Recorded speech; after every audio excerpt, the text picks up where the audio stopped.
Hi everyone, I hope you are having a wonderful day.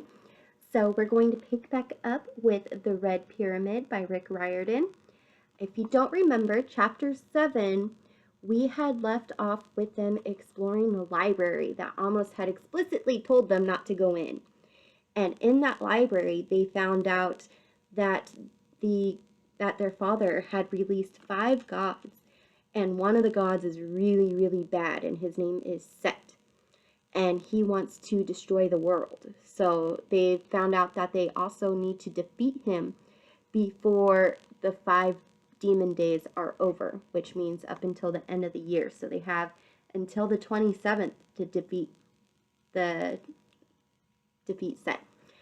And then while they were exploring, they also found another scroll titled the Pharaoh's Blood, and they found out that their name is actually on the scroll, so they weren't sure what that was all about.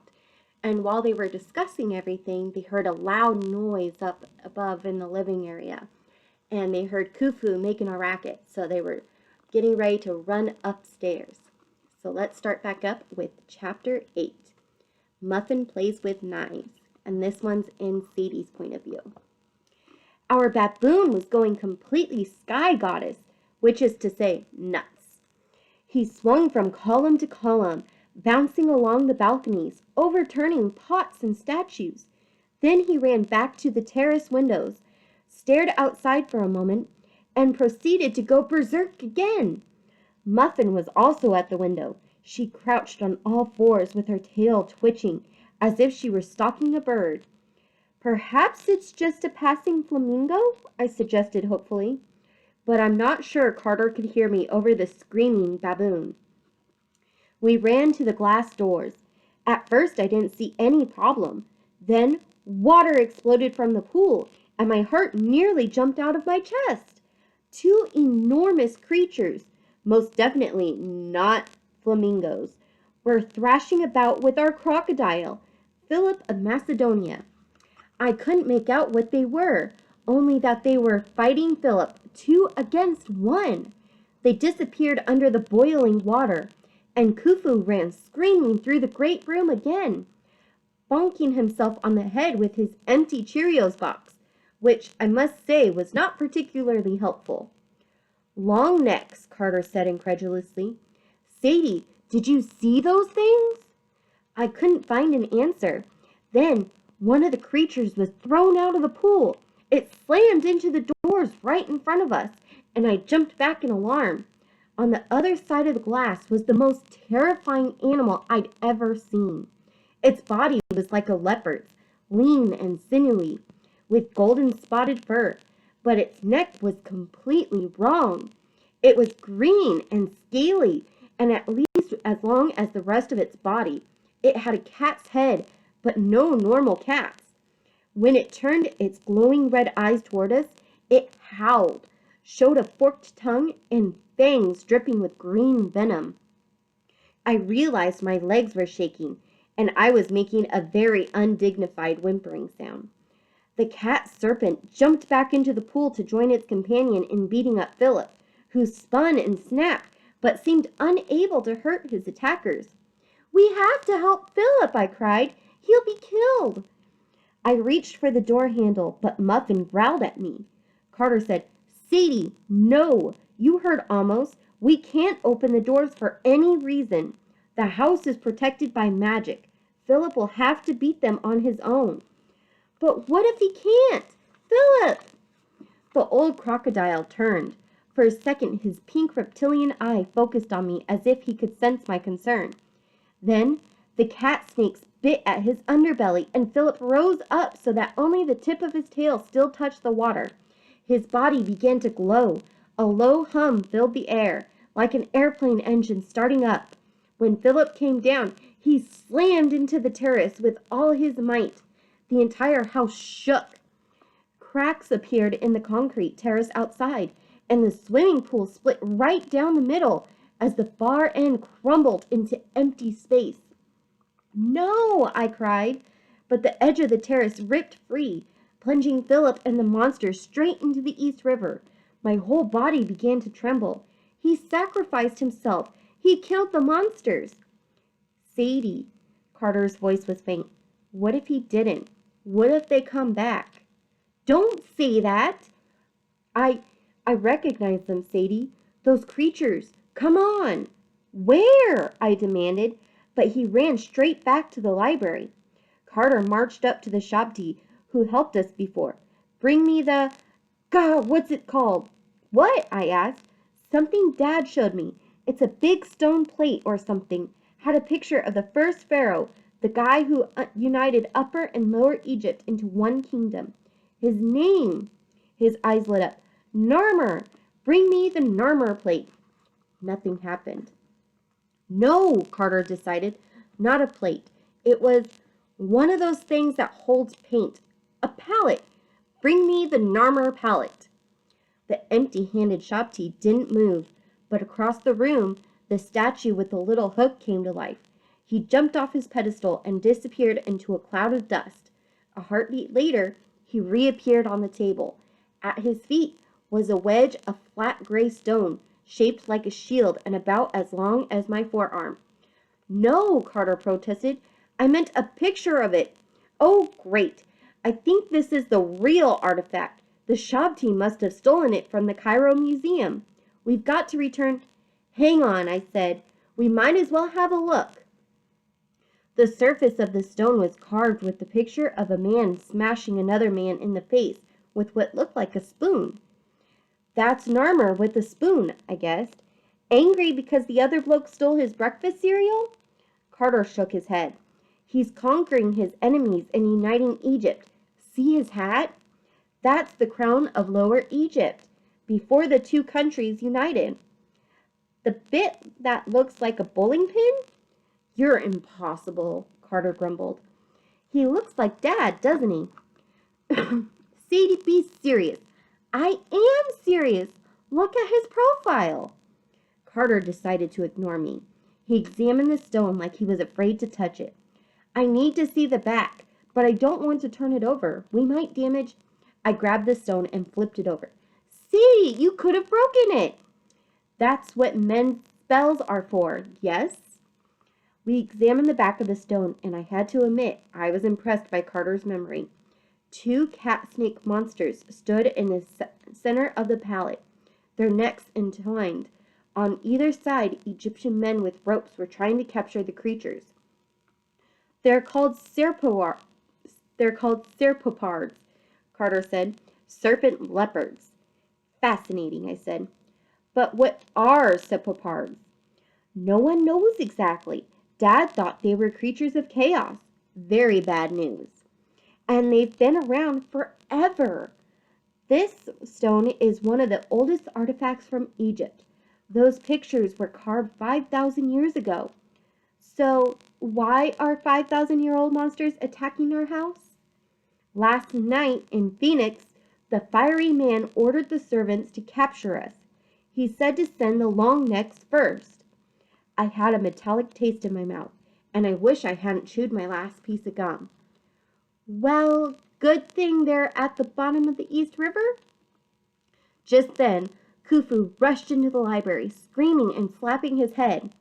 Suppose I shouldn't have said that, I muttered. Carter told the Shabti to return the Narmer palette, and both statue and stone disappeared. Then we followed the baboon upstairs. The serpopards were back, their fur wet and slimy from the river, and they weren't happy. They prowled the broken ledge of the terrace, their snake necks whipping round as they sniffed the doors, looking for a way in. Their spit poison that steamed and bubbled on the glass. Their forked tongues darted in and out. Ugh! Ugh!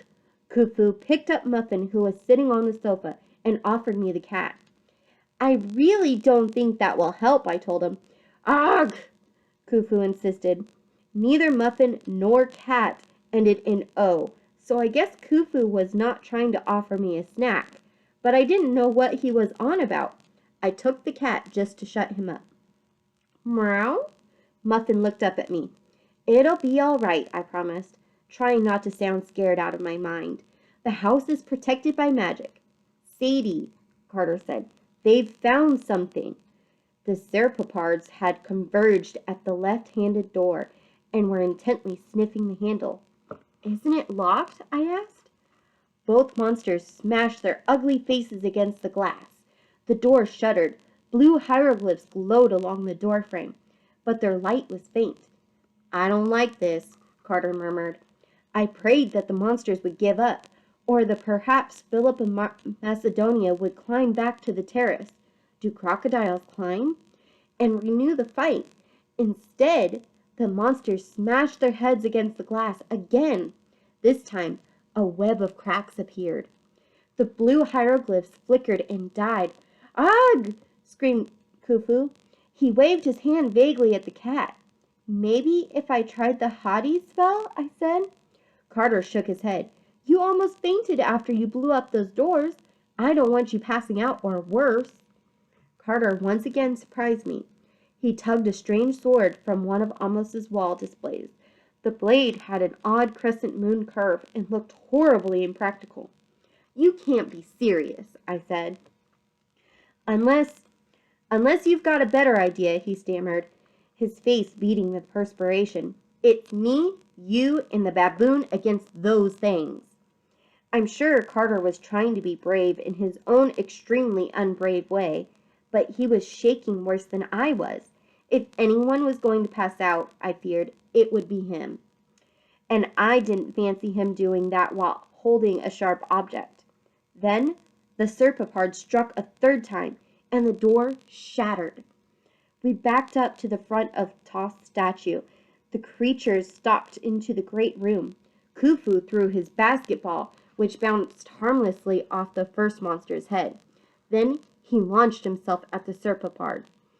"Khufu, don't!" Carter yelled. But the baboon sank his fangs into the monster's neck. The Serpapard lashed around, trying to bite him. Khufu leaped off, but the monster was quick. It used its head like a bat and smacked poor Khufu in midair, sending him straight through the shattered door, over the broken terrace, and into the void. I wanted to sob, but there wasn't time. The Serpapards came toward us. We couldn't outrun them. Carter raised his sword. I pointed my hand at the first monster and tried to speak the Hadi spell, but my voice stuck in my throat. "Meow," Muffin said more insistently. Why was the cat still nestled in my arm and not running away in terror? Then I remembered something. Amos had said, "Muffin will protect you." Was that what Khufu had been trying to remind me? It seemed impossible, but I stammered, "Muffin, I order you to protect us." I tossed her on the floor. Just for a moment, the silver pendant on her collar seemed to gleam. Then the cat arched her back leisurely, sat down, and began licking a front paw. Well, really? What was I expecting? Heroics? The two red-eyed monsters bared their fangs. They raised their heads and prepared to strike, and an explosion of dry air blasted through the room. It was so powerful, it knocked Carter and me to the floor. The Serpapards stumbled and backed away. I staggered to my feet and realized that the center of the blast had been Muffin. My cat was no longer there. In her place was a woman, small and lithe like a gymnast. Her jet black hair was tied in a ponytail. She wore skin-tight leopard skin jumpsuit and Muffin's pendant around her neck. She turned and grinned at me, and her eyes were still Muffin's, yellow, with black feline pupils. "About time," she chided. The Serpapards got over their shock and charged the Catwoman. Their heads struck with lightning speed. They should have ripped her in two, but the cat lady leaped straight up, flipping 3 times, and landed above them, perched on the mantel. She flexed her wrists, and 2 enormous knives shot from her sleeves and into her hands. "Aha! Fun!" The monsters charged. She launched herself between them, dancing and dodging with incredible grace, letting them lash at her futilely while she threaded their necks together. When she stepped away, the Serpapards were hopelessly intertwined. The more they struggled, the tighter the knots became. They trampled back and forth, knocking over furniture and roaring in frustration. "Poor things," the Catwoman purred. "Let me help." Her knives flashed, and the two monsters' heads thudded to the floor at her feet. Their bodies collapsed and dissolved into enormous piles of sand. So much for my playthings, the woman said sadly. From sand they come, and to sand they return. She turned toward us, and the knives shot back into her sleeves. Carter, Sadie, we should leave. Worse will be coming. Carter made a choking sound. Worse? Who, what? All in good time. The woman stretched her arms above her head with great satisfaction. So good to be in human form again. Now, Sadie, you can open us a door through the draught, please. I blinked. No. I mean, I don't know how. The woman narrowed her eyes, clearly disappointed. Shame. We'll need more power then. An obelisk. But that's in London, I protested. We can't. There's a nearer one in Central Park. I tried to avoid Manhattan, but this is an emergency. We'll just pop over and open a portal. A portal to where? I demanded. Who are you? And why are you my cat? The woman smiled. For now, we just want a portal out of danger. As for my name, it's not Muffin. Thank you very much. It's Bast, Carter interrupted. Your pendant. It's the symbol of Bast, goddess of cats. I thought it was just decoration, but that's you, isn't it? Very good, Carter, Bast said. Now come, while we can still make it out of here alive. And that's it for chapter 8, everyone. I hope you have a wonderful rest of your day, and I will see you next time. Bye.